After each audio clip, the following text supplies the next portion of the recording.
This week's video, I take you to the centre of Chelmsford on the River Can. Well, it's a lovely morning here in Essex and I'm heading off into town. That's Chelmsford City. I've got all my gear in my backpack. I'm hoping if I can get a subject down onto watercolour paper of some sort, even if I get some colour down, it's a success. And my mode of transport, there's my mode of transport, there we go, look at that, the good old bicycle. I'll see you in the town.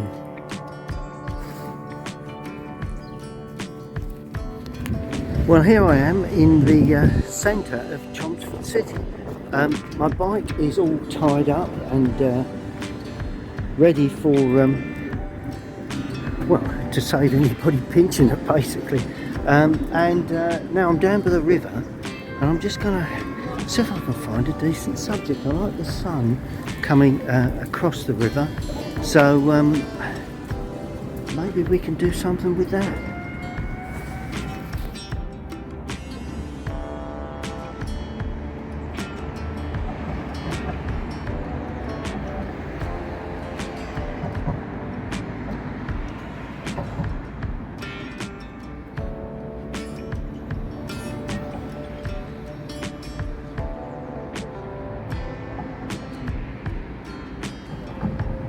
Well, there's the first washers gone in on plein-air.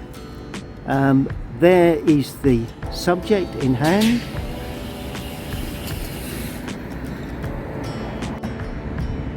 Well, there is the scene, and this is my setup. I've got the paints on the wall, the paper all set up, and as you can see, I'm standing directly behind the view, which has some nice reflection this morning, so that's what I'm hoping to capture. Well, it's never an exact science when you're outside painting like this, but anyway, let's get cracking.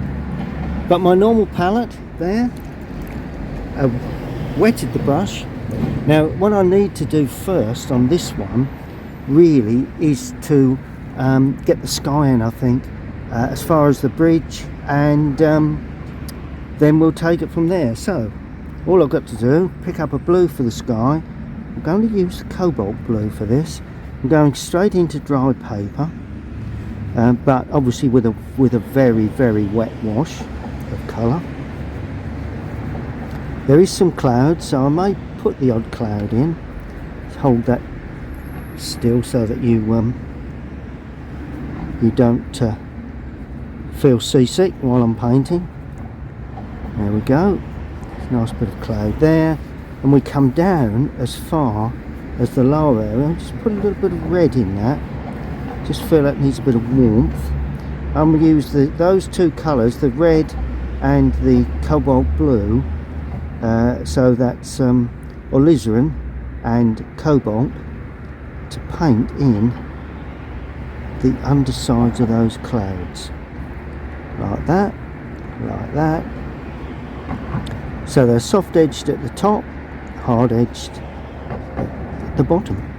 A little bit there, a little bit there, a little bit going out. Touch of this at the top just to shape those clouds up. But other than that, to me, that is as I see it this morning.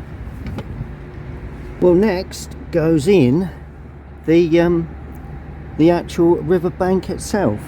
There is a little bit of greenery, so I'm using cadmium with cobalt just to pick up a bit of distant greenery over the back there, and a nice warm green there, and that goes to about there. It goes round the corner, and we've got a little bit more stronger colour this side.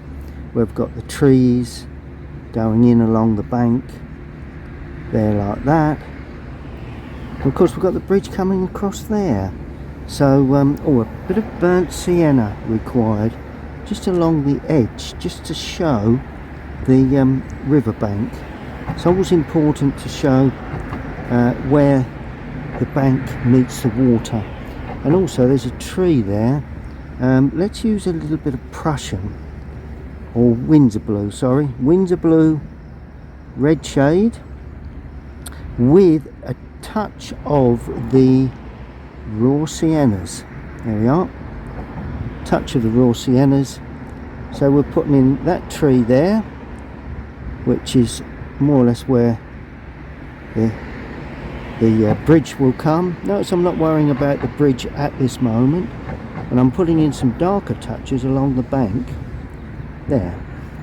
It's all going in nice and damp and wet, which is really what we're looking for at this stage. And there we go. That's lovely.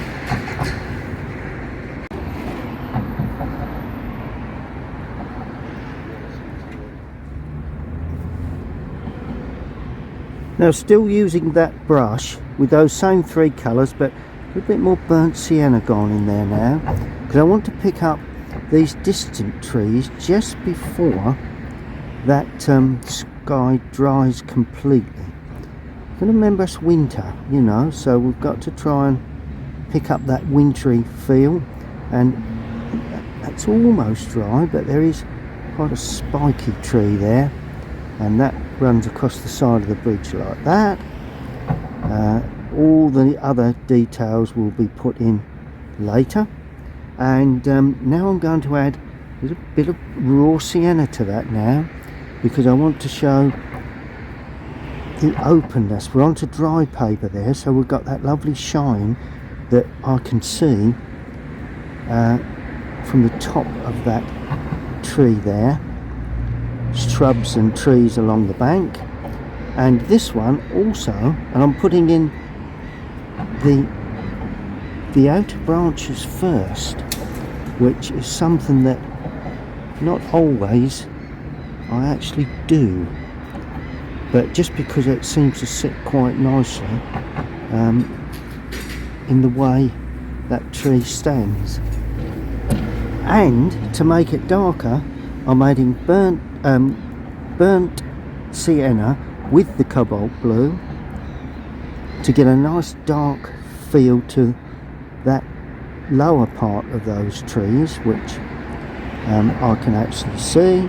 So I'm putting in the tones really, but I must admit I'm giving it a little bit more colour than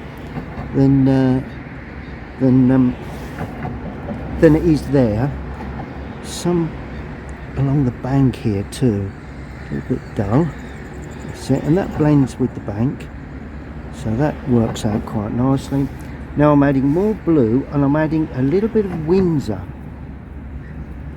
blue with burnt sienna, because if I can just catch this tree just before it dries, all lovely. It's a good thing about working outside in this sort of conditions, it doesn't dry too quickly on you, so it gives you the chance to put in those little accents that and that it does extend under the bridge there.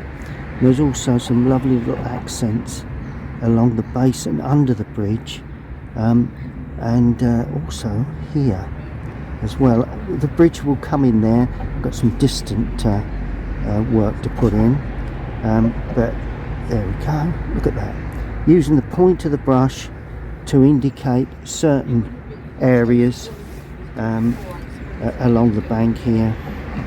Just beginning to dry, which is an advantage along the bank, so a little touch there too, one or two little touches.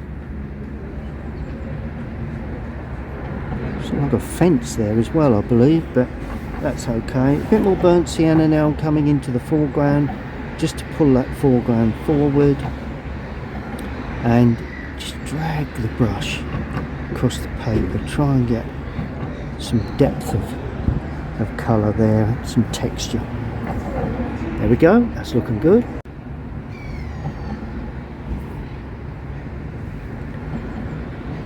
Now I've popped a little bit of cobalt blue and light red into a different part of the palette, because I want to paint the building in the distance. It's a new block of flats that has gone up over recent times, and I'm putting in the shadow side first. Any of the sunlit sides I can get in later. Right, just paint that down. I'm not going to get too complicated with this because the sun is just about right to create a shadow there. This is going to be darker than the bridge, so I can come right down to potentially where the top of the base of the bridge will be. And then there's another one here that stretches more or less over and beyond. From the side it will be light, and sure enough we have the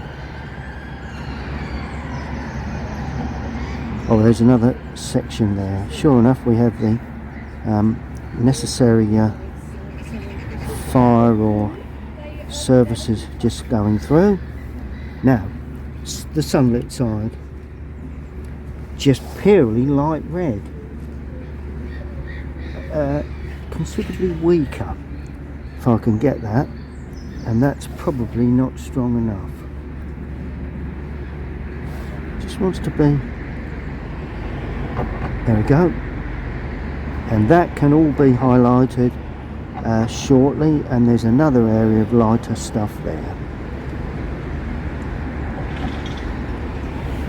which is actually darker because it's behind the trees. Yeah, that will pull together okay.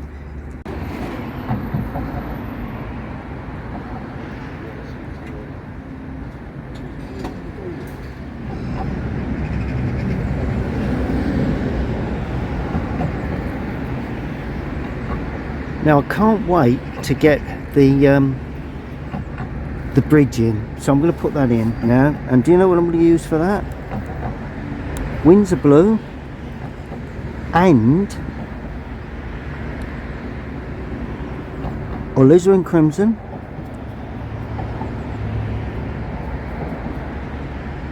do you know, I think that's probably good enough with a little bit of that other colour mixed in.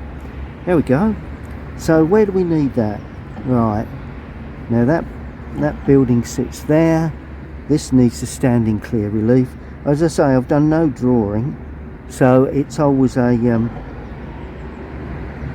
exciting time when you work. You've not actually got any drawing in, because that sort of like highlights the senses, I think, of what you're trying to do, particularly this time of year, because the paper doesn't dry very quickly, and that's why I'm gradually building it up a little bit bigger as I'm working either side in case it runs through.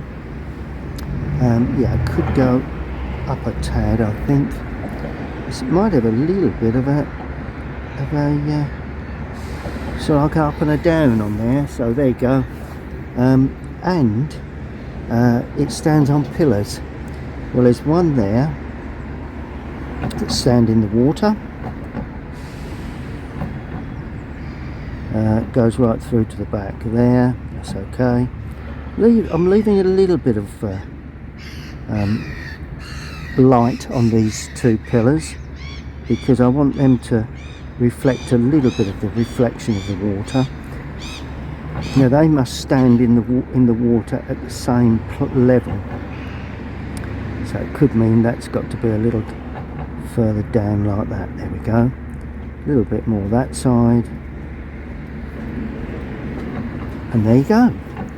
Now we're just going to put in the railings.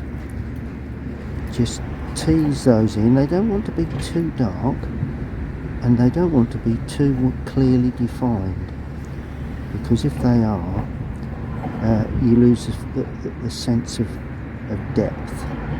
And I'm just running like that. To me, that is sufficient for those railings. We can always deal with those again at a later date. And while I have this colour, I'm just watering that down. because I'm going to put in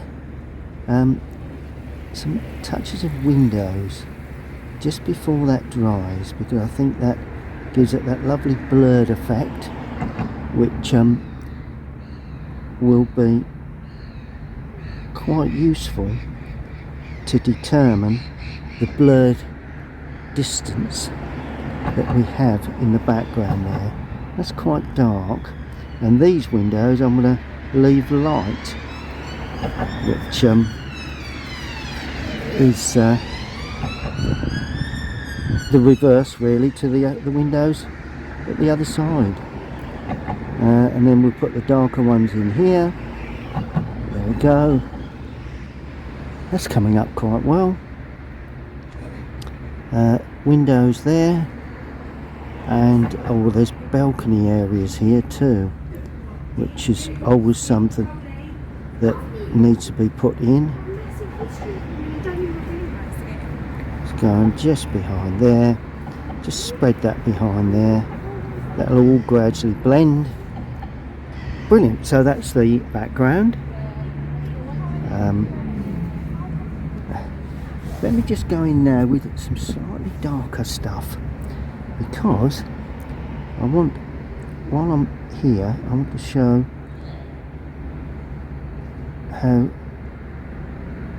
how clear I can actually see that that distance, those distant buildings like that, and really make that standing out. And then we go to there. This is also quite dark.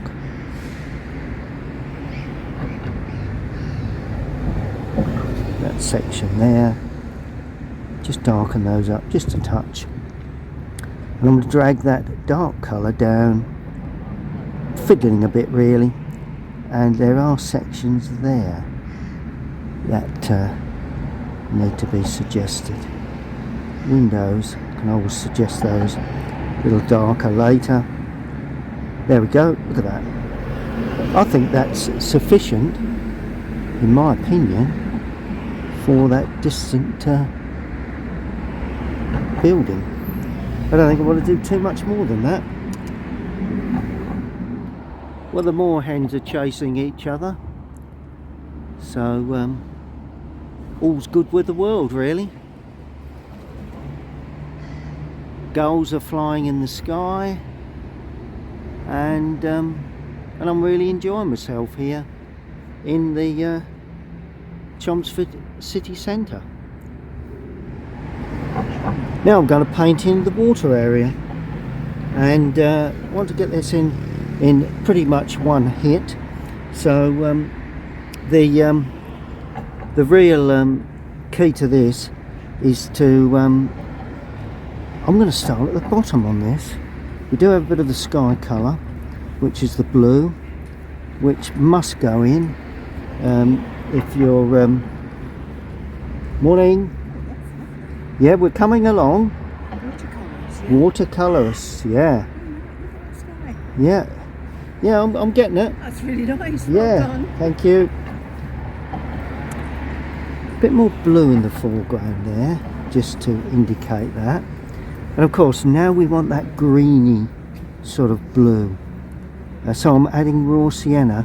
There's a bit of that Windsor in there as well, which is always a good thing to have in. And notice I'm trying to get a shimmer, particularly in the distance there. It's always interesting when you paint like this to try and pick up that sort of water effect really, that shimmer. And of course when you come to the bank, I'm adding raw sienna with the Windsor blue, and I'm adding a bit of burnt sienna as well, because I want to pick up that sort of earthy browny green that I can actually see as the reflection. And that starts somewhere around there like that. It's the reflection of the bank. It goes underneath. That's the reflection of that bank there.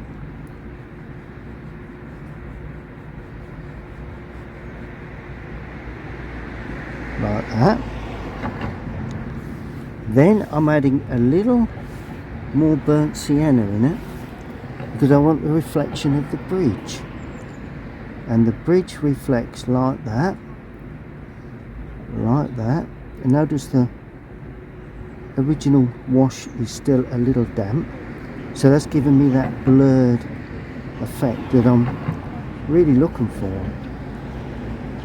like that. Then we need a bit more yellow, a bit more blue for, we're going to have some tree trunks. Now that would reflect that tree there, so that goes in there like that.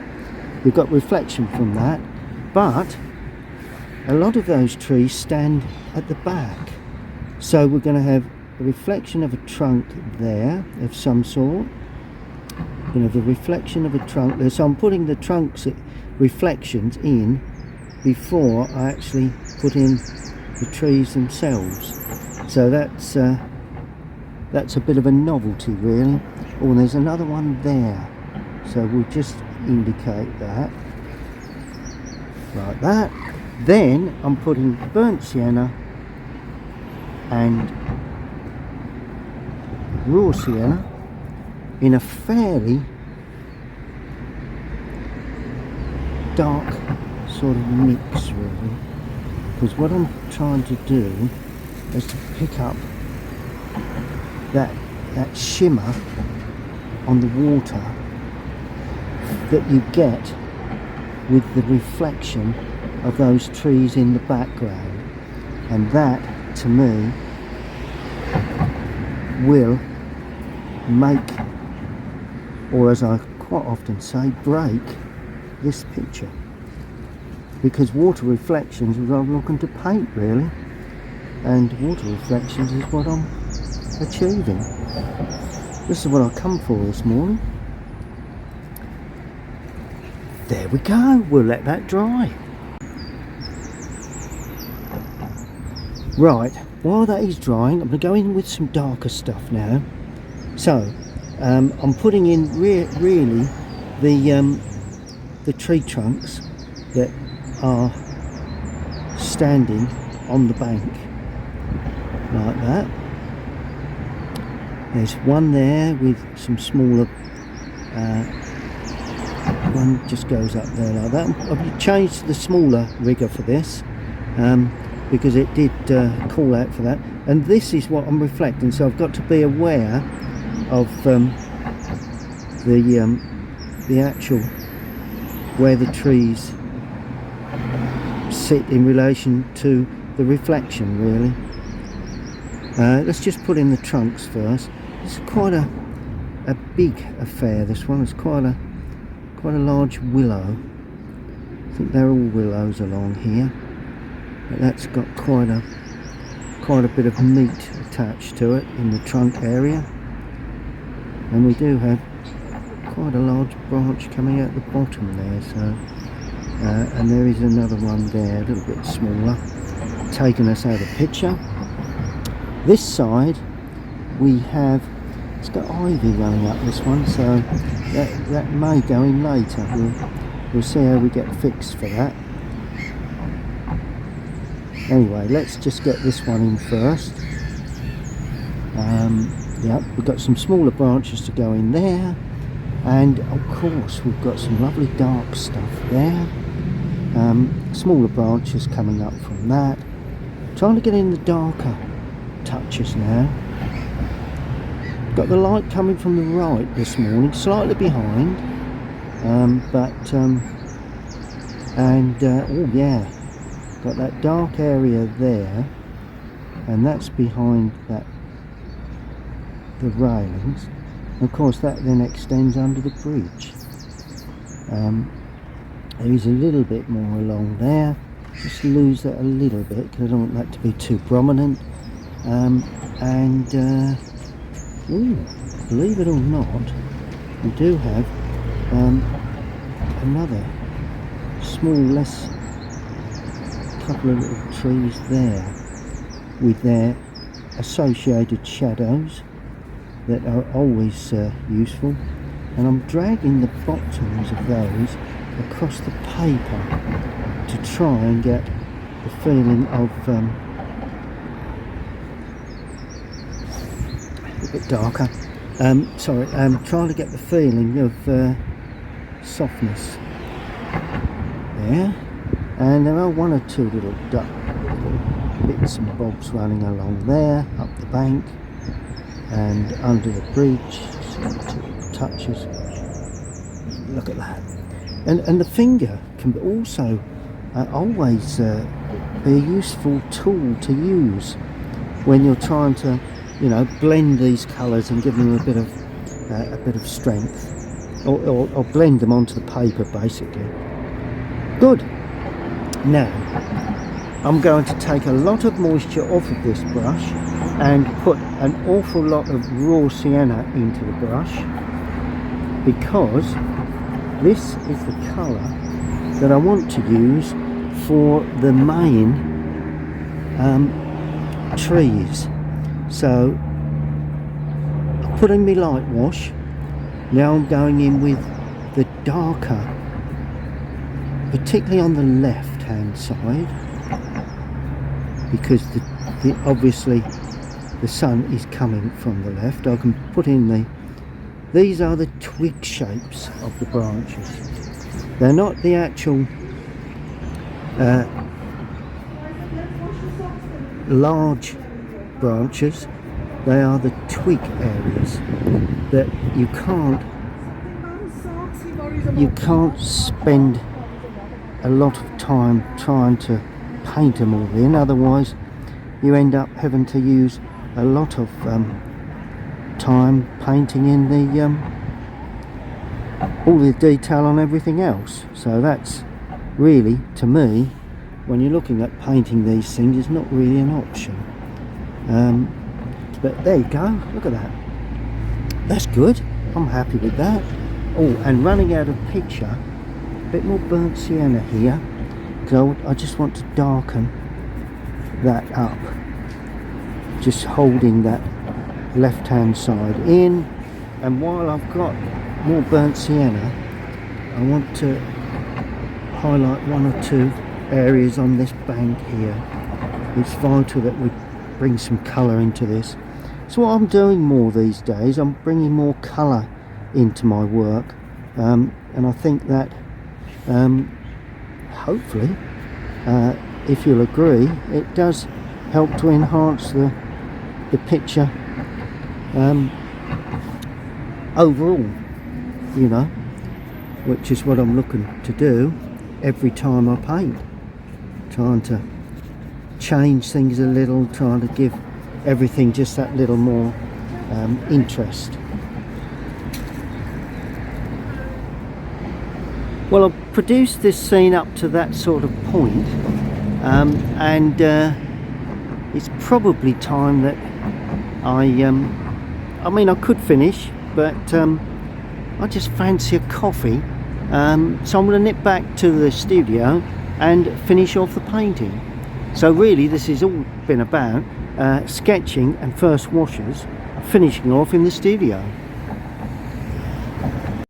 In next week's video, I return to the studio to complete the final painting process and finishing touches to this lovely scene on the River Cann in Chelmsford. It'll be on my YouTube channel next Friday at 6 PM UK time.